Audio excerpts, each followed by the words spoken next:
Han pasado 13 años desde su inicio y el universo cinematográfico de Marvel se sigue expandiendo. Su estrategia para hacer películas conectadas entre sí ha marcado un antes y un después en la historia del cine blockbuster. Sus éxitos han sido bastantes, sus aciertos también, pero nada es perfecto y hay que reconocer que este universo cinematográfico posee ciertas falencias que juegan en su contra. Soy fan de la saga y de los cómics que la inspiran, pero también es importante evitar caer en el fanatismo ciego y obstinado. Se debe reconocer que la franquicia ha errado en varios aspectos a la hora de conformar su universo cinematográfico, por lo que he decidido hacer un repaso por los que considero los problemas más graves del universo cinematográfico de Marvel. Desde sus primeros años, el universo de Marvel se caracterizó por impregnar a sus historias y personajes de humor y comedia. Sin embargo, con el paso del tiempo, este mismo humor ha dejado de ser un mero elemento decorativo y esporádico para tornarse en un recurso recurrente en cada nueva entrega, a tal punto que la audiencia llega a estar predispuesta a reírse con cualquier comentario cuya finalidad posiblemente no fuera la de producir carcajadas. Y es que el verdadero problema es cómo esa predisposición puede llegar a afectar a los momentos de más peso dramático en las películas. A lo largo de todas las entregas de la franquicia encontramos momentos con un fuerte impacto emocional, pero que terminan con algún chiste de cajón que le resta importancia a lo que acabamos de ver. Uno de los ejemplos que siempre se me viene a la cabeza al momento de pensar en este asunto es el inicio de Endgame, cuando Thor decapita a Thanos. Un suceso inesperado y bastante violento para este tipo de franquicia, pero algo ocurrió después con esta frase que dice Thor. Este diálogo hizo reír a la audiencia, sin embargo estoy bastante seguro que lo último que buscaban los directores con ese diálogo era un momento de risa. Todo lo contrario, es un pequeño indicio del arco argumental por el que pasará el personaje de Thor durante el largometraje. Es curioso, pues la frase es una referencia al final de la película anterior donde Thanos lograba su cometido, algo que de ninguna manera se podía leer como cómico. Entonces, ¿de dónde sale esa reacción humorística de la audiencia? ¿Será por la predisposición que ya comenté? ¿Acaso los directores buscaban liberar la tensión producida por ese momento impactante? En Infinity War, cuando Star-Lord decide disparar contra Gamora, pero lo que sale del arma son burbujas, ¿cuál es la intención de eso? La escena es bastante tensa. Se están poniendo a dos personajes en medio de un conflicto personal cuyo resultado tendrá grandes consecuencias. Uno de ellos está dispuesto a matar al amor de su vida para salvar al universo, pero todo termina en unas burbujas. Sin embargo, el problema no son las burbujas en sí, sino, de nuevo, la reacción cómica que tuvo la audiencia en ese momento, lo que me lleva a preguntar, ¿era realmente la intención de los directores que la audiencia riera en ese momento? ¿Buscaban liberar la tensión de la escena con un elemento anticlimático? ¿O acaso es que la audiencia, tan acostumbrada a la regular comedia y al humor perezoso de estas películas, reacciona instintivamente ante un momento así sin que sea la verdadera intención de los realizadores? A diferencia de su competencia, Marvel Studios no se toma sus películas tan en serio. No buscan crear películas serias y oscuras, pero parece que han exagerado un poco en el uso de la comedia, pues están teniendo resultados contraproducentes como los ya mencionados.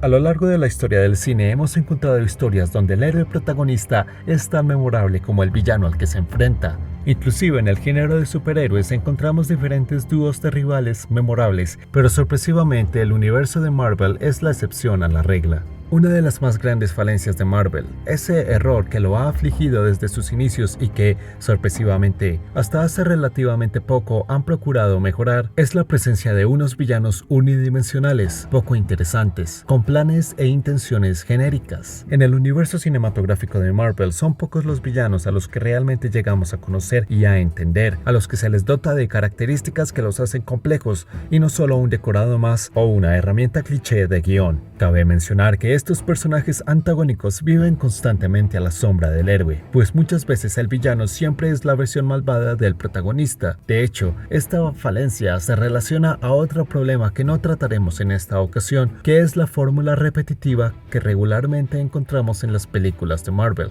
en especial en las primeras entregas de cada héroe, en sus historias de origen. Pero volvamos al asunto. Este problema de los villanos siendo copia del héroe lo encontramos desde la primera entrega de la franquicia, Iron Man, donde el héroe protagonista se termina enfrentando a una versión malvada y más grande que él. La fórmula se repite en el Increíble Hulk, donde el monstruo gamma bueno se enfrenta al monstruo gamma malo. El primer Vengador, donde el supersoldado bueno lucha contra el supersoldado malo. Ant-Man, dos hombres con la habilidad de reducir su tamaño a la de un insecto, Doctor Strange, el hechicero bueno contra el hechicero malo, e inclusive en Pantera Negra, aunque aquí el héroe y el villano están más desarrollados y su rivalidad se torna un poco más compleja que en los ejemplos anteriores. Otro grave error es cuando los realizadores parecen no entender la interpretación original del villano que adaptan desde las páginas del cómic, o inclusive cuando se alejan tanto de ese material original que transforman al personaje en algo totalmente diferente. El peor ejemplo lo encontramos con el Mandarín en Iron Man 3. Entiendo que querían tergiversar la expectativa que teníamos sobre este villano, pero desafortunadamente el intento fue bastante desatinado. El riesgo no valió la pena, el resultado no tuvo la respuesta del público que los realizadores esperaban, e inclusive es considerado un error tan grande que el mismo Marvel Studios lo corregirá en una de sus próximas películas, presentándonos a una encarnación del personaje más fiel al material original. Igual 10 puntos por el valiente intento. Antes de terminar este punto, quisiera hacer una pequeña mención a un daño colateral del problema de los villanos. Resulta que Marvel Studios no solo está desperdiciando grandes, icónicos e imponentes villanos como Ultron o Malekith, sino también a los actores que les dan vida en la gran pantalla, intérpretes de la talla de Ben Kingsley y Mads Mikkelsen, que, al igual que sus personajes, también quedan bajo la sombra de los actores protagonistas.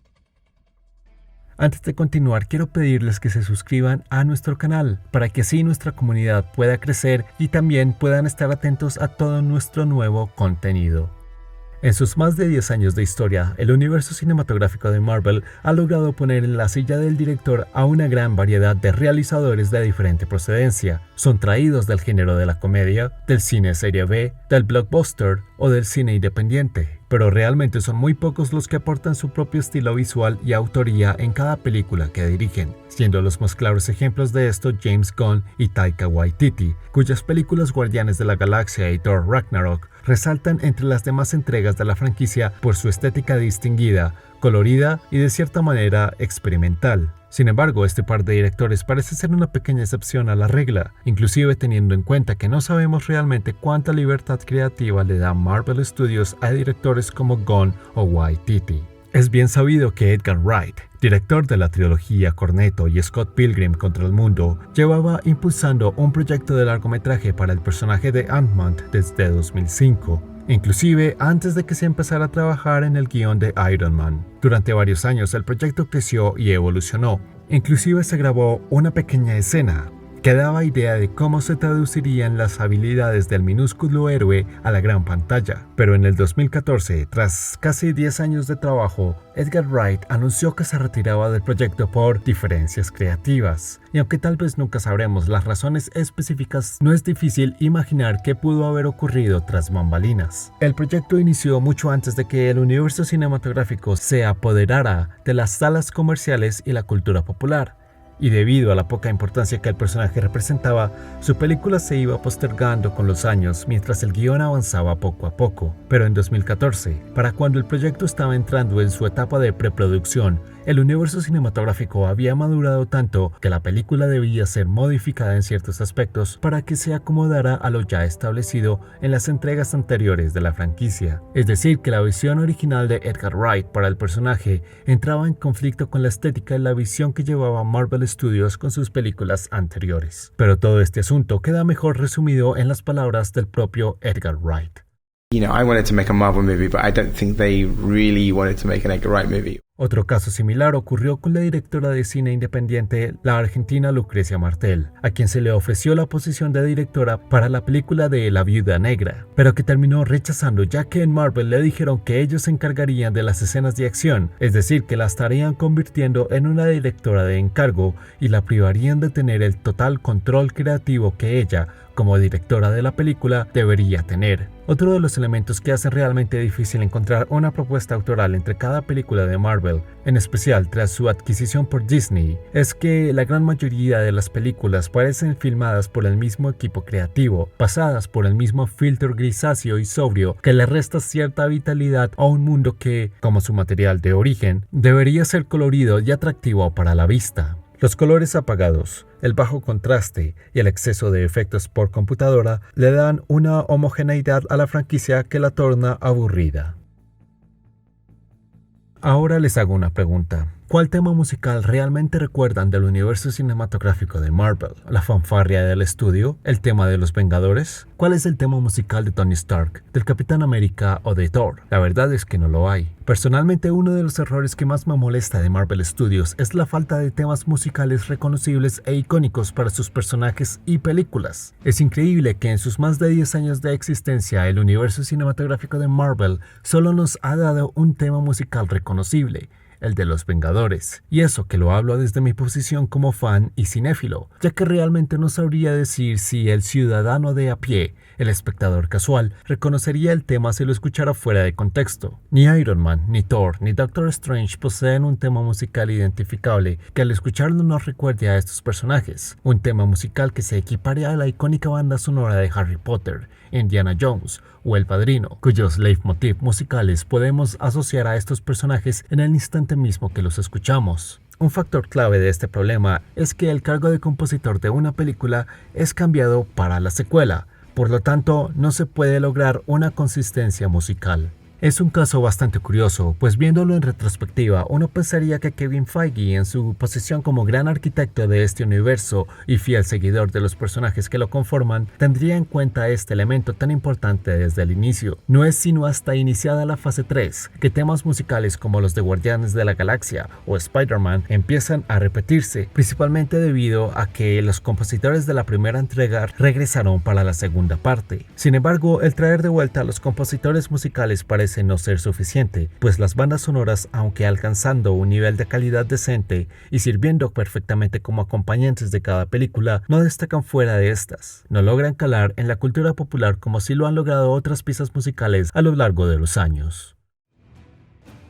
Curiosamente, entre más nuevas son las películas, peores son los efectos, o al menos, más perceptible es su artificio. El exceso de CGI en las más recientes producciones de Marvel Studios es bastante evidente, y aunque realmente para los estándares actuales el resultado final es lo que se esperaría de una producción de gran presupuesto, este exceso es algo que con el pasar de los años le puede pasar factura al universo de Marvel. Unos efectos especiales regulares o malos pueden afectar enormemente la manera en que envejece una película, y según lo que hemos visto en Marvel Studios recientemente, con su profusión por usar la pantalla verde y crear personajes por computadora, muy posiblemente las nuevas generaciones encontrarán una fuerte barrera que no les permitirá disfrutar las películas como nosotros las hemos disfrutado, al encontrarse con unos efectos visuales mal envejecidos y que llaman la atención lo suficiente como para distraerles de la historia. Considero que la franquicia cae en un exceso tal vez innecesario de efectos visuales, porque en vez de aprovechar su gran presupuesto para crear elementos con los que los actores puedan interactuar, usando trucos de la vieja escuela de Hollywood que producciones de la talla de Star Wars, John Wick o las películas de Christopher Nolan siguen usando, los realizadores del universo cinematográfico de Marvel prefieren dejar todo para postproducción. Por ejemplo, en Pantera Negra, que no tiene más de 5 años de estrenada, los efectos ya se notan bastante regulares para el presupuesto que tuvo la película. Y es que en su momento también fue uno de los aspectos más criticados. No olvidemos que su tercer acto, la batalla final entre héroe y villano, parecía sacada de algún videojuego de PlayStation 3. Inclusive el asombroso tercer acto de Endgame, que a día de hoy todavía se ve bastante decente, eventualmente podrá sufrir de un mal envejecimiento que afectará a la película a largo plazo y recaerá en la nostalgia el trabajo de poder disfrutar el evento. La verdad es que Kevin Feige, para tener planeada su franquicia con tantos años en el futuro, parece que no le da demasiada importancia a cómo se verá en los próximos años el legado que deja atrás. Aunque el universo cinematográfico de Marvel posee estos graves errores, que no le permiten alcanzar un nivel de solidez mayor al que tiene ahora, ha logrado tener muchos aciertos a lo largo de sus 13 años. Solo nos queda esperar que el estudio logre corregir y ajustar esos fallos, permitiendo así que esta franquicia deje de cojear durante su camino al éxito. Gracias por ver el video. Recuerden darle like y suscribirse al canal. Nos vemos en la próxima ocasión. Pero bueno, podría ser peor. Podrían ser el universo de DC y sabemos que todo está mal con ese universo.